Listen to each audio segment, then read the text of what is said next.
Hello प्यारे बच्चों, मेरे अजीज मित्रों, डियर स्टूडेंट्स, कैसे हैं आप? बिल्कुल ठीक? ओके, ज़रूर ठीक होंगे। आपके अंदर इतना वेल डिटर्मिनेशन है, इतनी विल पावर है जो आपको ज़रूर ठीक रखेगी। स्टूडेंट्स, हमें अपने मन से ऊपर उठना होगा, हमें अपने मन से ऊपर उठना होगा, क्योंकि मन तो हमें कहता है मत पढ़, सो जा, आलस कर। अगर मन के हिसाब से चलेंगे, मन के अकॉर्डिंग चलेंगे, तो फिर हम कोई ऊंचा काम नहीं कर पाएंगे। आखिर मन कहता है पढ़ाई मत कर, लेकिन पढ़ाई तो करनी है ना, पढ़ाई तो करनी है ना, पढ़ाई तो अपने फ्यूचर के लिए करनी है ना, पढ़ाई तो अपने भविष्य के लिए करनी है ना। आखिर कब तक हम सचिन तेंदुलकर, बिल गेट्स का एग्जाम्पल दे करके अपने को समझाते रहेंगे कि उन्होंने भी तो पढ़ाई नहीं की, लेकिन उनके अंदर एक आग थी, उनके अंदर एक जज्बा था, उनके अंदर एक जुनून था, जिस जुनून के बल पर वो अपनी बुलंदियों को पाए। अगर उनसे पढ़ाई नहीं होती तो पढ़ाई आपसे भी नहीं होती। मैं पढ़ाई करने के लिए नहीं कहता, मैं किताब से प्यार करने के लिए नहीं कहता, लेकिन मैं ज़िंदगी से प्यार करने के लिए कहता हूँ। मैं अपने लक्ष्य से प्यार करने के लिए कहता हूँ। अपनी ज़िंदगी से तो प्यार कर, अपने लक्ष्य से तो प्यार कर, उस लक्ष्य के लिए, उस भविष्य के लिए तो पढ़ाई तो करनी होगी ना। अगर पढ़ाई आपसे नहीं होती, ये छोटी बात नहीं होती, तो बड़ी बात कैसे होगी? पहले इस छोटी बात को करके ये अपने को समझा कि नहीं, तुझसे पढ़ाई होगी तब बड़ी बात तुझसे होगी। अगर आपसे पढ़ाई होगी तो बड़ी बात जरूर होगी। और पढ़ाई ही तो ऐसी चीज़ है जो आज आपको बुलंदियों तक पहुंचाएगी, आज आपको मंजिल तक पहुंचाएगी।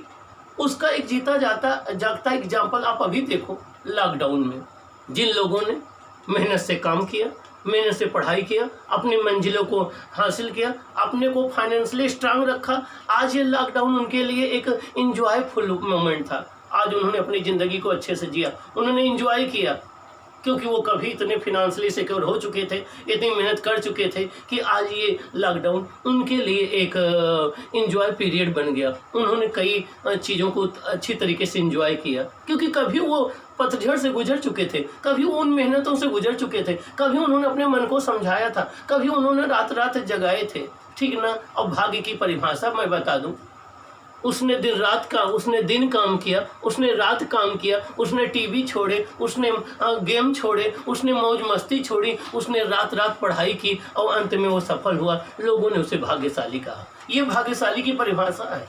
क्या आप नहीं अपनी ज़िंदगी को बदलना चाहते हो? क्या आप नहीं अपने को आगे ले जाना चाहते हो? क्या आप नहीं अपने को फिनेंशियली स्ट्रांग करना चाहते हो? और जिन लोगों ने टाइम को किल किया, लापरवाही की, आज उस लॉकडाउन में उनकी ज़िंदगी देखिए बद से बदतर है।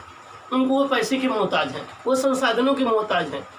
तो इसलिए मैं चाहता हूँ ऐसी सिचुएशन आपकी ज़िंदगी में ना आए। इसलिए आप अपने मन को कंट्रोल करो, मन को डांटो, मन को एक कोने में बिठा दो और बैठा दो कि नहीं, पढ़ाई तुझे करनी है, तुझे आगे बढ़ना है, तुझे अब नहीं सहना है, तुझे जहालत की ज़िंदगी नहीं जीनी है, तुझे एक शान की ज़िंदगी जीनी है, एक चीफ गेस्ट की ज़िंदगी जीनी है।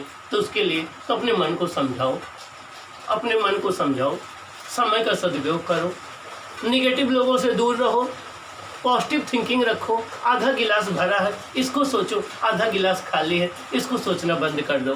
क्योंकि मैं तो हूँ टीचर, मैं तो हूँ एक कैंडल, मैं तो एक मोमबत्ती की तरह हूँ, खुद को जलकर आपको रोशनी देता रहूँगा, लेकिन मैं चाहता हूँ आपकी ज़िंदगी में कुछ नया आ जाए। डियर स्टूडेंट्स, इसके प्रीवियस क्लास में हमने सीरीज कॉम्बिनेशन देखा, हमने पैरेलल कॉम्बिनेशन देखा, हमने देखा कि जब डिफरेंट रेजिस्टेंस पैरेलल कॉम्बिनेशन में होते हैं, सब में पोटेंशियल सेम होता है, करंट डिफरेंट होती है, करंट रेजिस्टेंस की इन्वर्सली प्रोपोर्शनल में होती है। जिसका रेजिस्टेंस कम होगा उसमें करंट ज़्यादा होगी, जिसका रेजिस्टेंस ज़्यादा होगा उसमें करंट कम होगी। और हमने ये भी देखा कि पैरेलल कॉम्बिनेशन में n आइडेंटिकल रेजिस्टेंस कनेक्ट करने पर Rp इक्वल टू R/N होता है, सीरीज में Rs इक्वल टू NR होता है। अब हम कुछ और भी एप्लीकेशन सीखेंगे जो आपके एकेडमिक एग्जाम में काम आएंगे, जो आपको IIT की मंजिल तक ले जाएंगे, जो आपको नीट की मंजिल तक ले जाएंगे, जो आपको इंटरनेशनल फिजिक्स ओलंपियाड की मंजिल तक ले जाएंगे, जो आपको NDA की मंजिल तक ले जाएंगे, जो आपको आर्मी अफसर की मंजिल तक ले जाएंगे। आइए हम देखते हैं वो कौन सी कॉन्सेप्ट है। देखिए कॉन्सेप्ट नंबर 1 है, ये रेजिस्टेंस R1 है, ये रेजिस्टेंस R2 है, इसको हमने टोटल सप्लाई वोल्टेज भी दिया है, इसको हमने टोटल सप्लाई वोल्टेज V दिया है, हमें इस V पोटेंशियल को दोनों में डिवाइड करना है। R1 के क्रॉस कितना पोटेंशियल आएगा, R2 के क्रॉस कितना आएगा, V1 की वैल्यू कितनी होगी, V2 की वैल्यू कितनी होगी, ये हमें फाइंड आउट करना है, ये हमें डिसाइड करना है। आइए हम कैसे डिसाइड करेंगे। V1 के लिए फॉर्मूला आएगा R1/R1 plus R2 into V। V2 के लिए आएगा V2 equal to R2/R1 plus R2 into V।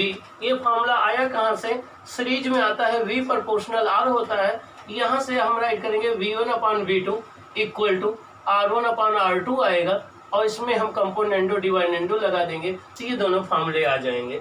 ये रहा पैरेलल कॉम्बिनेशन में वोल्टेज का distribution.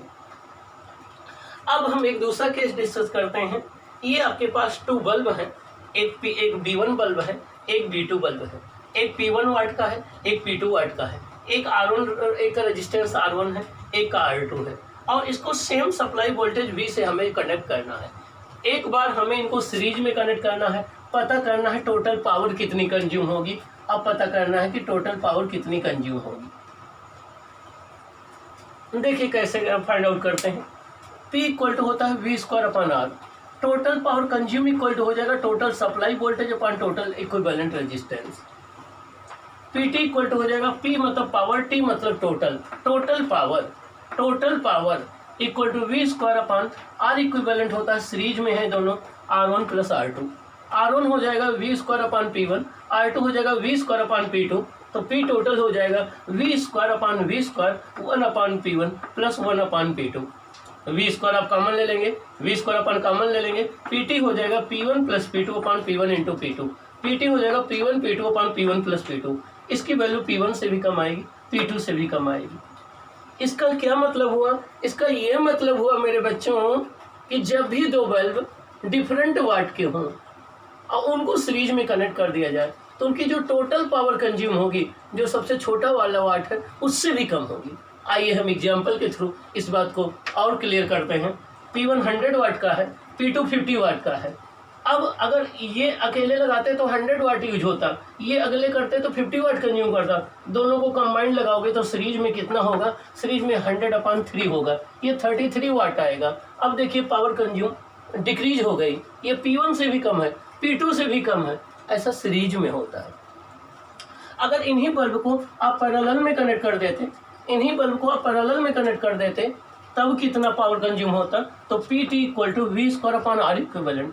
PT equal to V², R equivalent होता है R1 R2/R1 प्लस R2। लेकिन हमें पता है कि R इक्वल टू होता है V²/P। R इक्वल टू होता है V²/P, तो यहाँ हो जाएगा V²/P1 into V²/P2, V²/P1 plus V²/P2। इसको सिंप्लीफाई करेंगे, ये आ जाएगा V²P1 plus P2 upon V²P1 P2, P1 P2 cancel हो जाएगा, ये PT equal to P1 plus P2 आ जाएगा, PT equal to P1 plus P2 आ जाएगा। इसका मतलब ये हो गया कि जब भी डिफरेंट वाटेज के बल्ब हों, उनको पैरेलल में कंबाइन कर दिया जाए तो उनका जो टोटल पावर कंज्यूम होती है, दोनों के इंडिविजुअल पावर के ऐड करने के बराबर होती है, दोनों के इंडिविजुअल पावर के सम के इक्वल होती है। हम एग्जांपल से बात करें, एक 100 वाट का बल्ब है, एक आपका 50 वाट का बल्ब है, आप घर में ले आकर के और उनको आपस में पैरेलल में कनेक्ट कर दिए। आपसे कोई पूछे बताओ कितनी पावर कंज्यूम होगी, आप बोलेंगे 100 प्लस 50 150 वाट। तो जब भी 2 बल्ब्स पैरेलल में कनेक्ट होते हैं तो उनकी जो टोटल पावर कंज्यूम है, उनके इंडिविजुअल पावर के सम के इक्वल होती है। जब वो सीरीज में होते हैं तो टोटल पावर उनमें जो सबसे कम वाट का है उससे भी कम होती है। तो इस कॉन्सेप्ट को आप जो है ये याद रखेंगे, यहाँ से न्यूमेरिकल कभी कभी आपके आ जाते हैं। इस कॉन्सेप्ट को याद रखेंगे, यहाँ से न्यूमेरिकल कभी कभी आ जाते हैं, और इसकी प्रैक्टिस करेंगे। प्रैक्टिस कर करके आप जो है अपनी पढ़ाई को अपने मंजिल बना लेंगे, ठीक ना। क्योंकि 1000 जो आपके भटकाव होते हैं वो मंजिल से हटा देते हैं, लेकिन एक संकल्प ही मंजिल तक आपको पहुंचा देते हैं। तो अपने मन में एक संकल्प रखना है, एक वेल डिटर्मिनेशन रखना है, और वेल डिटर्मिनेशन होकर के अपनी मंजिल की ओर बढ़ते जाना है। Bye, okay.